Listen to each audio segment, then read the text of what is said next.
Hello everyone, and welcome to Ariana's Food Adventures. This adventure we are heading to Cheese Land, where we're going to make one of my favorite all-time cheeses, mozzarella. Let's get started, shall we? Alright, to make our mozzarella cheese we just need a few basic ingredients. We need some whole milk, some citric acid, which you can find in your grocery store in the canning department. Now if you can't find citric acid, you can certainly use lemon juice or some vinegar. And then animal rennet, a total cup and a quarter of cool water. Alright, to begin our mozzarella process, we're going to prep up a few things. Start with, we're going to take a cup of that cool water, and to that we're going to add a teaspoon and a half of citric acid right into the water. Alright, dump that right in, and we're going to give this a nice stir. Basically, you want to completely dissolve the citric acid with that cup of the cold water. And just like that, it's completely dissolved. So now we're going to set that aside. Alright, so I got a quarter cup of the water, and to that we're going to add half a teaspoon of animal rennet. Dump that right on in and give that a nice lovely little stir. And then everything is prepped up. Alright, so I got a nice large pot. Basically you want a large enough pot that when you add the gallon of milk, it'll be able to hold it all. Go ahead and while we're whisking, add the citric acid right on in. And just basically you want to make sure you whisk pretty thoroughly. That way the citric acid is well incorporated into the milk. And we're going to set this heat to about medium-low heat. And basically what we're looking for, we're going to bring the milk to 90 degrees. Alright, so our milk is now officially 90 degrees. So we're going to shut the heat off. Take the thermometer out because we don't need that for the time being. And we're going to move this to a completely cool burner. And basically we got our animal rennet mixture, and now we're going to pour it in. So once you start pouring in, you're going to count for 25 seconds. Alright, so we've been stirring for 25 seconds. We're going to put the lid on, and we're going to let this sit for 10 minutes. I'll see you back here in 10. Alright, so our pot's been sitting for 10 minutes. Let's take a look at it, shall we? Oh yeah.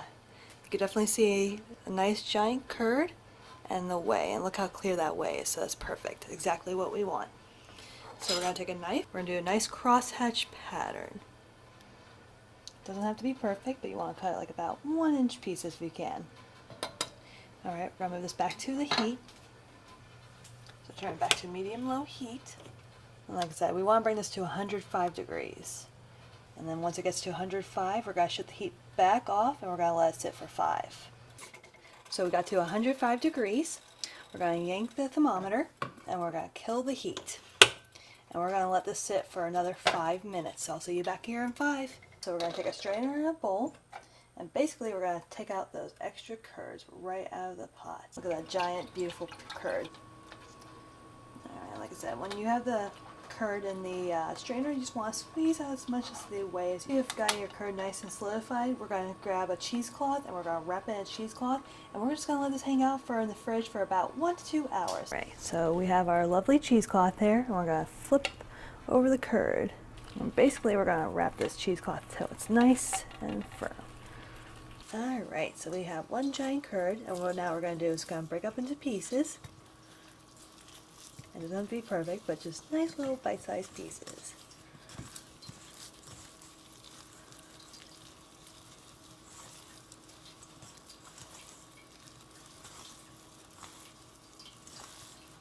Alright. Just like that, all broken up. Now we're going to season them with some good old amount of salt. And feel free to add as much or a little salt as you like. Alright, get that mixed, combine the salt in with the curds. We're going to take some hot boiling water, and basically you want to pour it right over the curds.